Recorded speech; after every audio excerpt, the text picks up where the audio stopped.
Alan. Christopher. How's it going?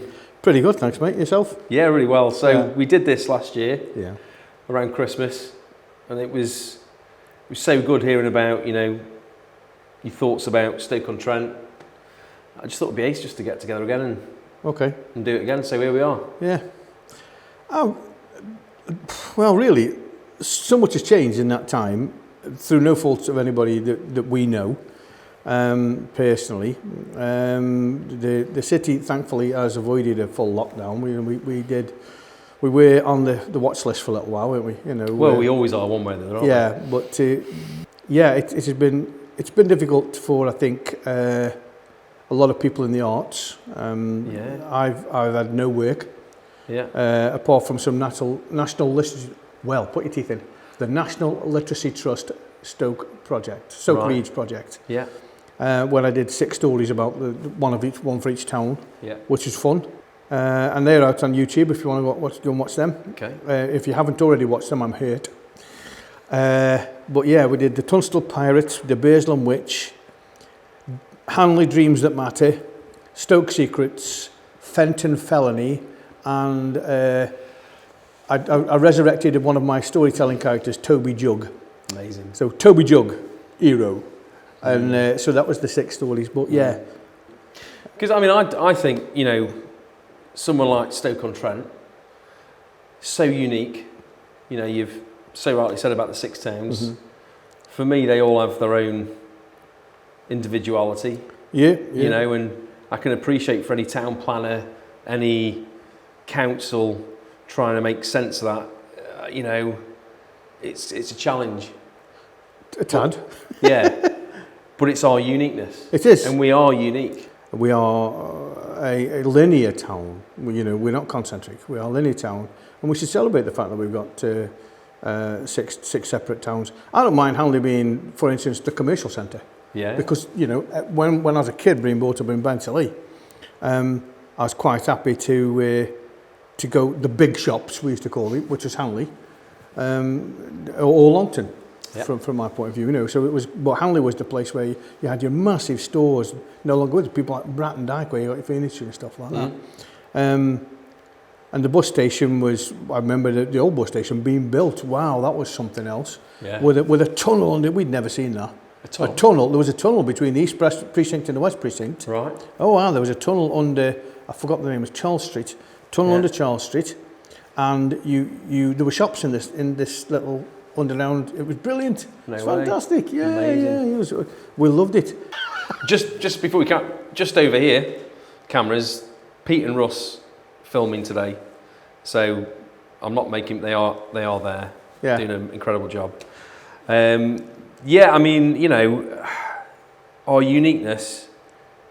I don't even think we realise the value of that yet. No, well, a lot of us do. We should celebrate the uniqueness of the 6 towns. Absolutely. Manchester has got, it's a metropolitan borough, fair enough, but each of those cities within it, like Salford and stuff like that, they're autonomous. Yeah. And it works very, very well because they work as a neighbourhood and they work as cross-border friendliness. And there's nothing wrong with that, you know what I mean? With Newcastle, with the Moorlands, with Stone, even as far if we wanted to go to Stafford, there's nothing wrong with that at all. And I think that's a very, very important aspect of life generally, that you do try and get on with your neighbours, that there isn't that conflict. Yeah. There's going to be rivalry, of course, it'd be like Stoke and Vale, into a bit of rivalry, but there's no need to be nasty about it. There's no need to have that. I mean, Burslem, for me, I'm a Stoke fan, as you know, and I live in Stoke, but Burslem it's probably got the best buildings in this, not just in the city. It's probably got the best buildings in the whole of North Staffordshire and beyond. It's wonderful, incredible buildings they've got there. The Wedgwood Institute is just breathtakingly beautiful. I've seen it 150, 200 times, and every time you look at it, you spot something new. Yeah, and that's just the front. I think it's worthwhile saying now that we're in Spode. Yeah, at the minute, and I used to work here. Right, okay. Well, I got paid here. People might disagree that I worked. So the thing is, you walk around this site and there's some real stunning spots. And, for me, I think it's great to see things emerging locally. I think, as you know, I cook food. I'm a chef. I teach people about food. We're doing something incredible at Stoke-on-Trent College. You know, like yourself in schools, what you do is storytelling. Yeah. I've seen you in action. Sorry about that. Well, yeah, I accept the apology. But like, you know, seriously, you know, we're all masters of our own awesomeness, and I think we should just get out there and just be. Oh, I'm going to put. I'm nicking that. I'm master of my own awesomeness. I'm going to do it. It's yours. Oh, you know, and I think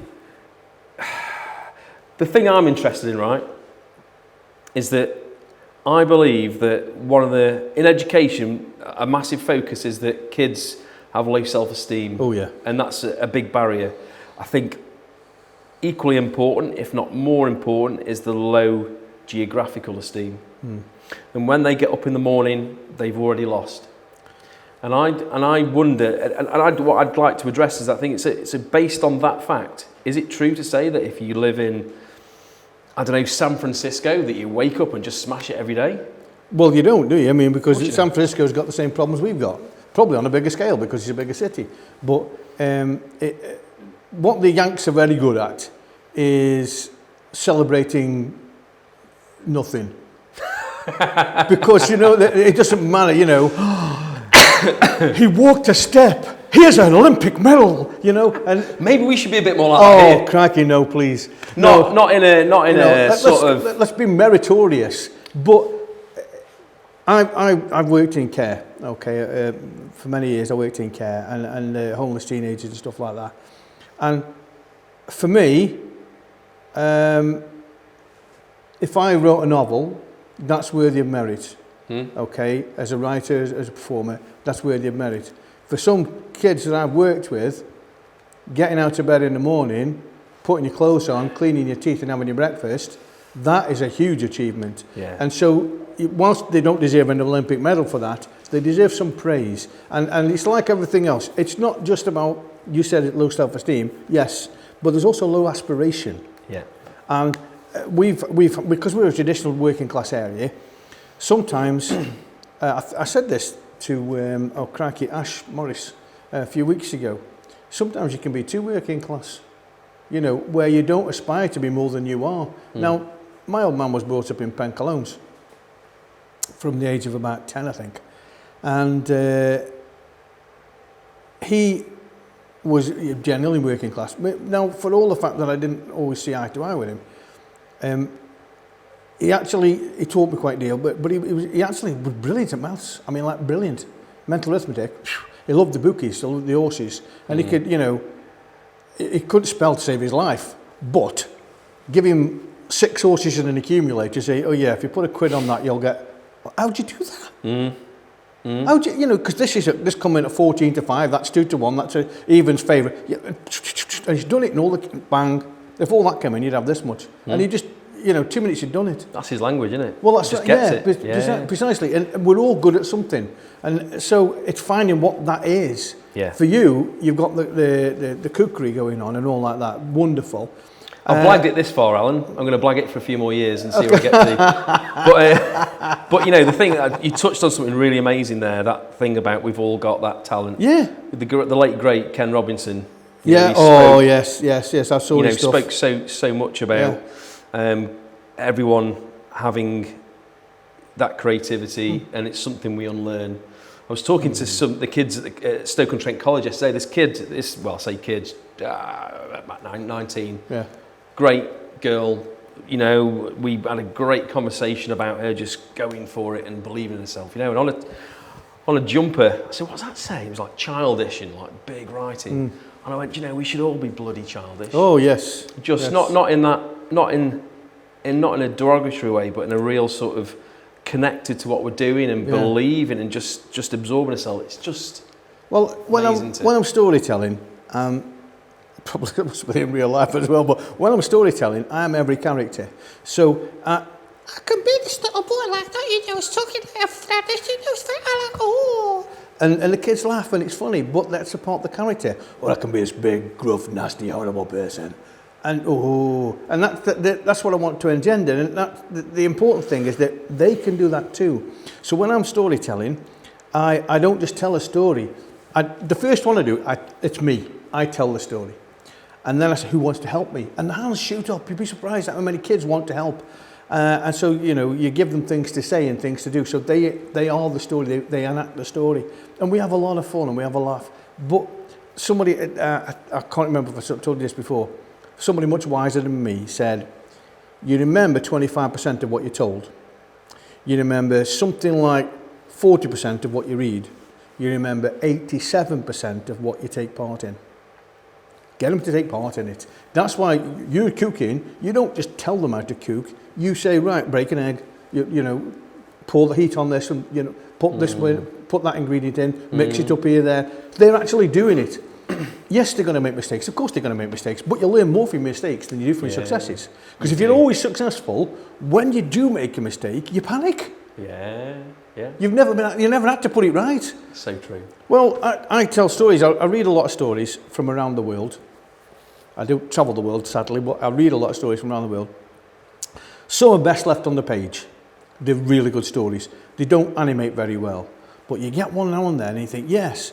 And usually I have 3 or 4 attempts at it before I'm happy with it. I've told the story and it's got the message over, but there's always little asides that you can put in to make it a little funnier or a bit more serious, whatever it happens to be. And I always try and put a joke in for the teachers that the kids don't get. Why is Miss laughing? You know, she's quite ridiculous. So, but it's always, it's about developing and being allowed to develop. And if you've got low self-esteem and a lack of aspiration, you won't want to develop because you have been given steps 1 to 6. I can do those. Well, how about putting a 3A in? Oh, I can't do that. But you can. You can. I mean, cookery is the ideal thing, I suppose, because what I might want to put, I don't know, for argument's sake, runner beans in a meal. You don't like runner beans, so you'll put courgettes in. You know, well, that's your 3A. You know what I mean? Yeah. So you can step outside what those effective barriers are. Well, society's like that. You don't have to you should conform with societal norms in terms of, you know, breaking the law and things like that, but you don't have to be what everybody else is. No. And we have a common interest, don't we, in society? Like to work together. Yeah. I always think about it as an analogy like a bee's nest or like a beehive or you know, an ant's nest. The way that they work together is incredible. Yeah. We can do that if we just I agree. If we just understand each other's needs. I think the missing part from education is that, you know, we targets and results are driven on maths, English, you know, then the baccalaureate and all this kind of stuff. I don't want to get too bogged down because it can be a bit oppressive, and you've already fallen asleep. But for me, can we just bring up humans to be human? You know, can we just bring up young people to be connected? And is it more important to construct a perfectly sound 300-word paragraph with excellent punctuation, syntax and spelling? And you care about that stuff, I do care about that. But is it more important to do that than it is to be a kind person? No, it isn't. I don't think it is. No, it isn't. No. You know, and I can write all that. If I can't cook, I'm going to bloody starve. You know? So it's really important. If I don't know how to use a washing machine, I'm going to stink.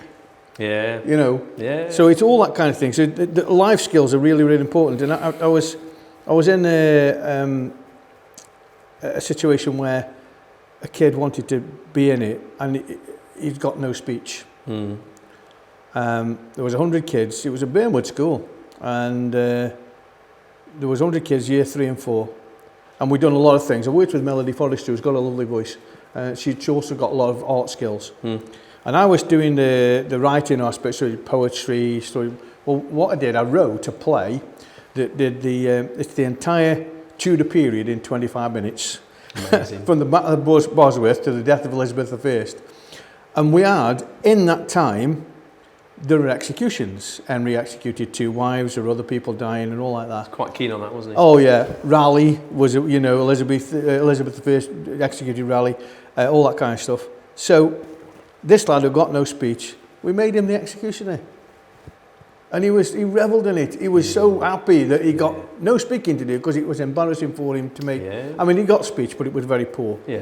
And he didn't want to do that. And I told his mum, he's in it, I've got him a part. And she was panicking. Right. I said, no, he'll be fine. And when he came on and we did the old and everybody his mum was crying. Right. She was crying because her lad had got a star, and he was up 4 or 5 times with these executions. And the kids absolutely loved the death march, you know. And the parents all the other parents thought it was hilarious. His mum was crying because not but with joy. Yeah. That, you know, well that young lad aspired to be in it. Yeah. Knew he would struggle, but we found him something that he could do. Well, that's what you got to do. You got to look past the obvious. And I mean, you know, I've seen your storytelling, as I've already said, and you know, you're very good at it. You know, you're very engaging. You know, and I hope that, you know, with what we're doing with food, that we're going to engage people as well. You know, and that's why I like to talk to you, because I see the passion that you have in what you do. Oh yeah. And the thing for me is, we talk about the lack of aspiration and ambition, and maybe belief that we can do it and do it here in Stoke-on-Trent, and with food, and this goes for loads of other disciplines, and you know, the arts or niche industries, whatever it is that we can do it here. And for me, and this comes back to what you do, it is about telling stories and understanding what we have, but also what we could have. And I think for a city like Stoke-on-Trent, that's, you know, we don't have the infrastructure of, say, Manchester, Birmingham, etc., etc. We go on and on and on, can't we? You know, we're lesser, we're smaller, we're less significant, but that's nonsense.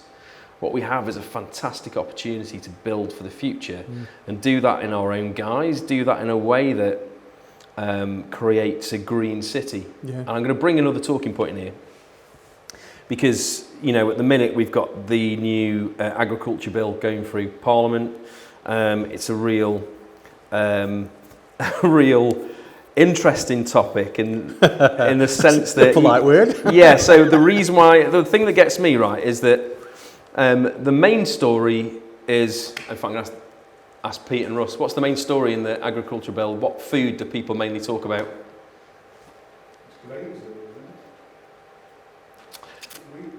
Well, yeah, there's that, but what about sort of chicken? What would be the thing that that's popped up? Have you heard much about that? Okay. So, chlorinated chicken. Yeah? And what's really interesting about that is that I guess the left part of the media has gone, chlorinated chicken's bad because it's chlorine and we shouldn't wash it, and that's right, that's absolutely right.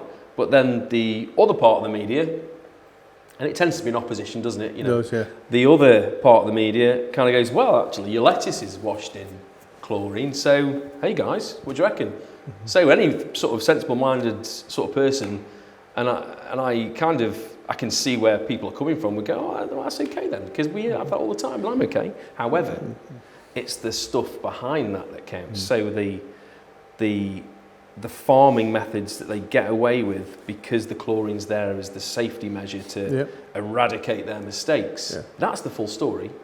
And I think there's a greater sense of, you know, how we operate as humans, and let's just do the real truth. Do you know what I mean? Yeah, I do. Well, I didn't know that lettuce was chlorinated. I really didn't. I honestly don't think that's relevant in terms of most people don't like lettuce, do they? You know, and you don't eat it every flipping day. No. But and also, meat is a different issue.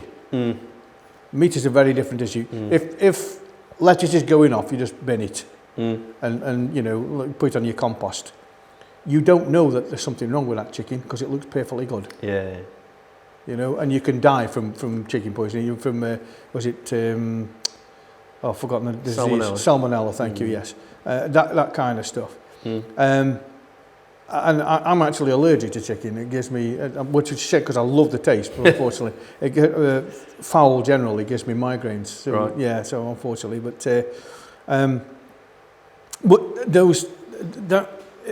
the other side of that particular coin, those people saying yes, but you know, lettuce is blah blah blah blah. They're doing it from a point of completely and utterly profit. Completely and utterly profit. If I've got 25 chickens in here, I'll get some eggs, I'll make a bit of money when the chickens pass on. You know, fine. If I've got 1,000 chickens in here, they don't care about the eggs. The eggs are a secondary. They're interested in the you know, it's peanuts to feed them, literally, you know, and so they're just making, it's about money. And like you say, those conditions mean, well, we'll wash it in chlorine and it'll be fine. But we shouldn't have those diseases in the first place. And there's a difference between, it's like I say about aspiration. Aspiring as a city, great, I want to aspire as a city. I don't want to aspire for this to be a commuter belt for Manchester and Birmingham. I don't want to aspire, as some people did a few years ago, that we are 1 million strong. I don't want a city of 1 million. I don't want to live in a city of 1 million people. Yeah. I've lived in a city of 1 million people when I've been on tour and stuff like that. It's just not a nice place to be. Yeah.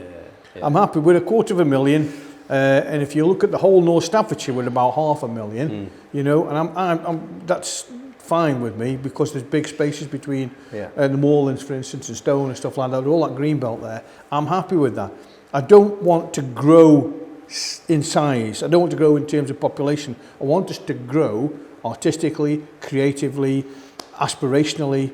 And I want the things that, I mean, you've got Pete Russell here today. Now, they're experts in what they do. I want us to be known for that kind of thing. And I want people to want to come here, not to live so much, because I think they should be happy with where they are living.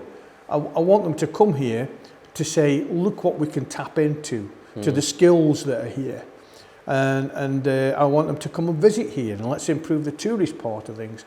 That's the aspirations that I've got. Let's clean up the canals. They're better than they used to be. Yeah.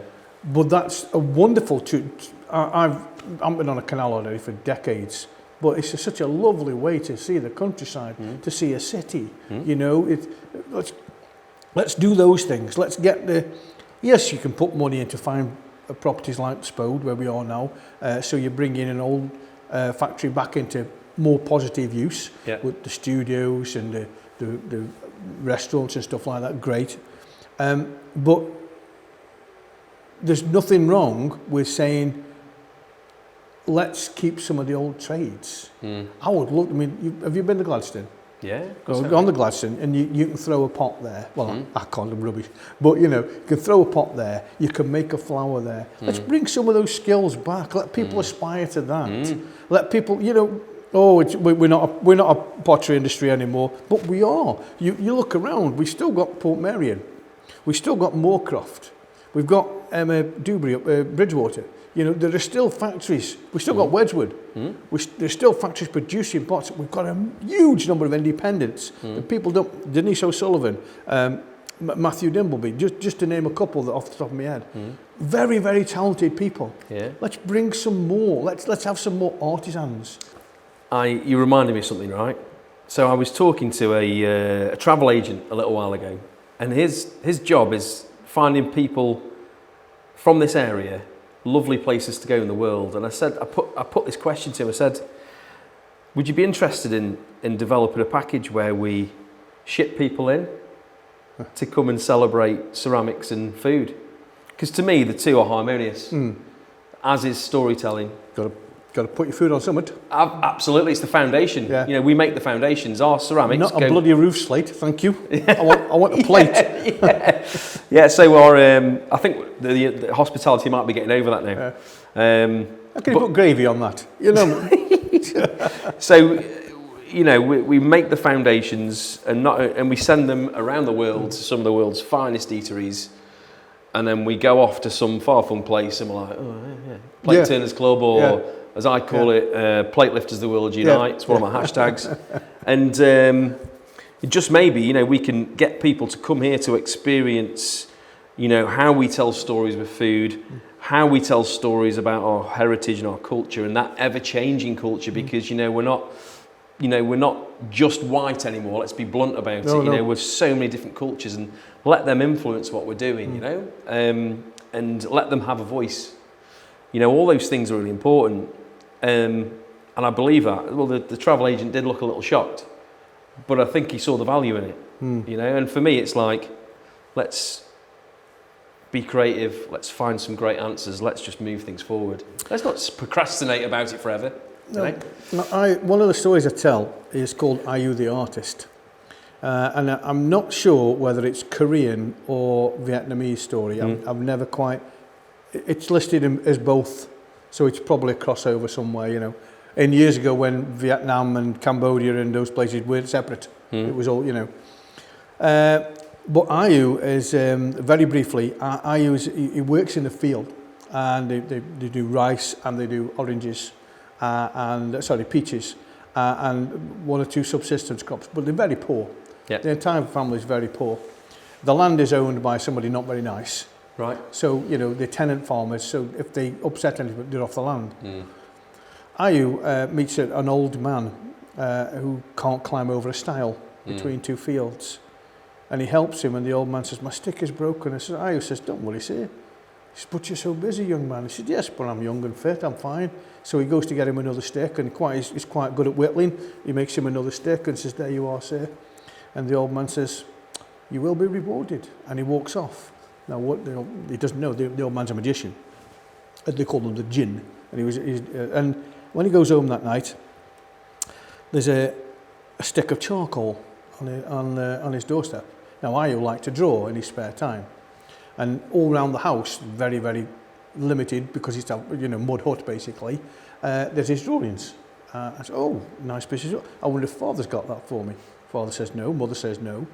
His big sister said, don't be silly, I've got things to do. I've got my children to look after as well. Ayu starts to draw.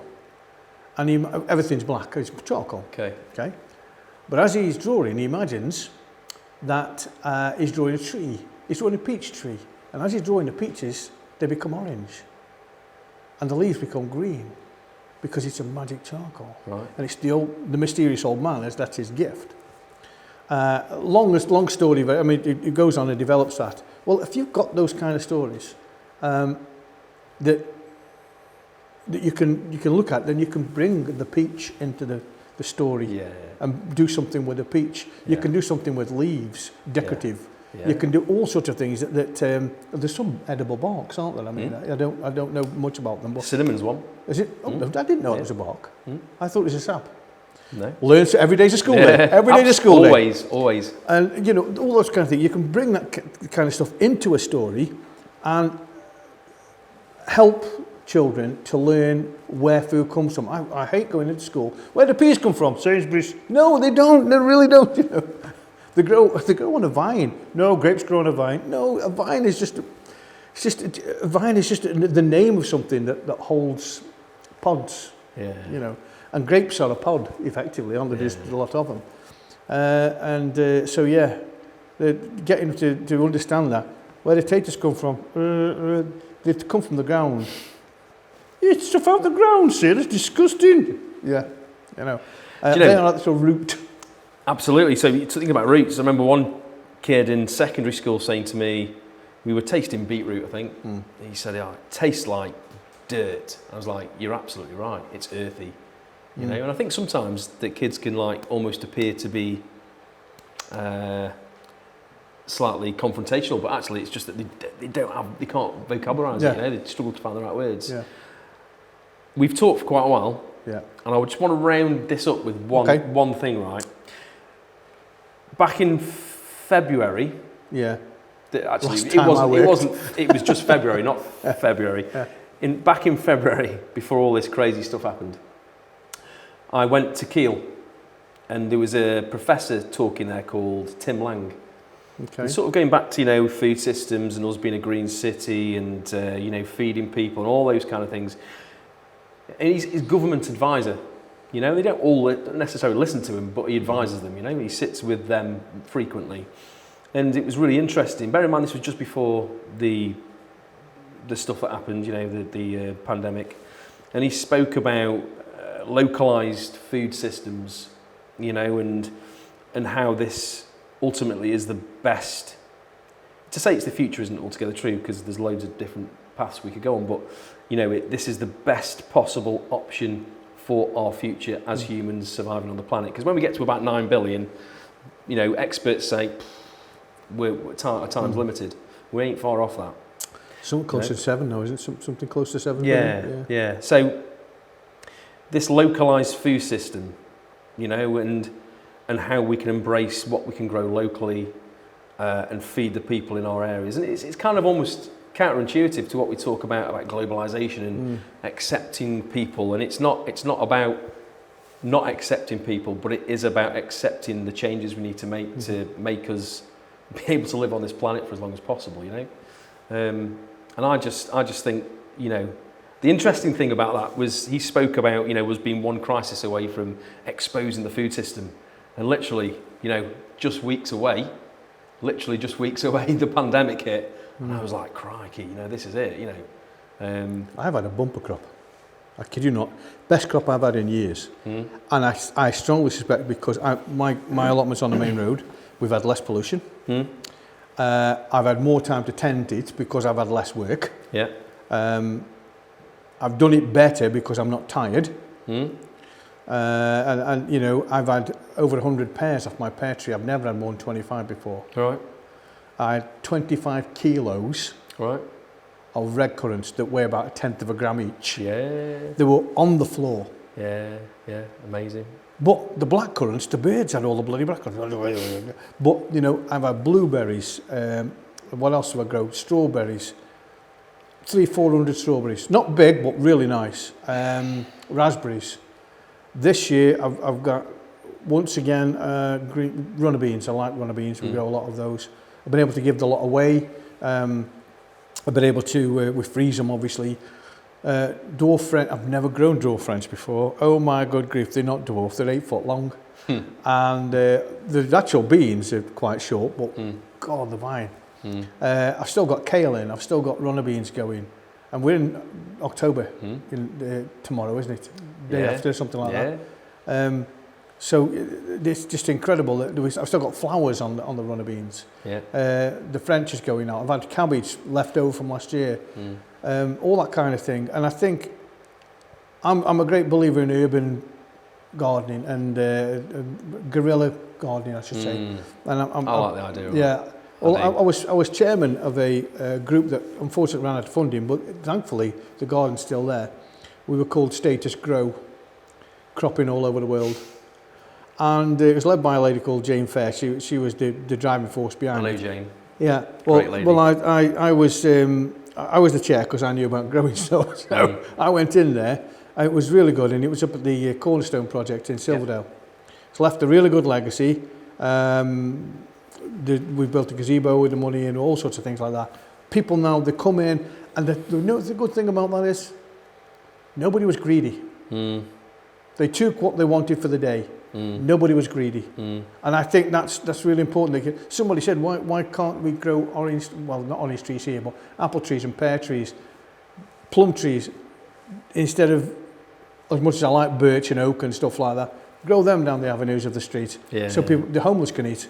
You know, what you were saying about the globalization of food and stuff like that, again, this comes down to money. And it's about, you know, they're sourcing food from all over the world, and they're demanding that it's cheaper so that the public will buy it. Who's losing there? The farmers. Every time the farmers are losing. Absolutely. You know, was it last year before, they were pouring milk away because they couldn't get enough, because it was cheaper to pour it away and you know, have it, then what? How ridiculous is that? Crazy. You know, let's just grow what we need, not what we want. There are vast warehouses full of grain and root crops that don't rot easily and things like that. Why? Why? You've got that as a contrast. You've got, you know, 800 tons of grain and somebody starving to death for a sandwich. Why? Makes no sense. You know, and that's what you're doing in schools and colleges and stuff like that. I think that's the best thing about it, is if you can teach kids that they are masters of their own and mistresses of their own destiny when it comes to sustainable food, then I think the world's going to be a better place. It's really simple, isn't it? Yeah. You know, we're abusing the world. We're abusing people in the world. We're abusing the land. We're abusing the sea. Look at the plastics and stuff like that. It's just entirely wrong. And the narrative really ought to be, as David Attenborough has quite rightly pointed out, it's all our responsibility. Of course it is. It really is. You know. Yeah. Just have a moment of silence there. Because it is, isn't it? It is. Mate, it's been amazing. Chat again. You're this welcome. time next year. Aye, lads. We'll be millionaires, Rodney. Aye. One of those, mate. Take it easy, Alan. And you, mate. You Catch take you care. soon. God bless.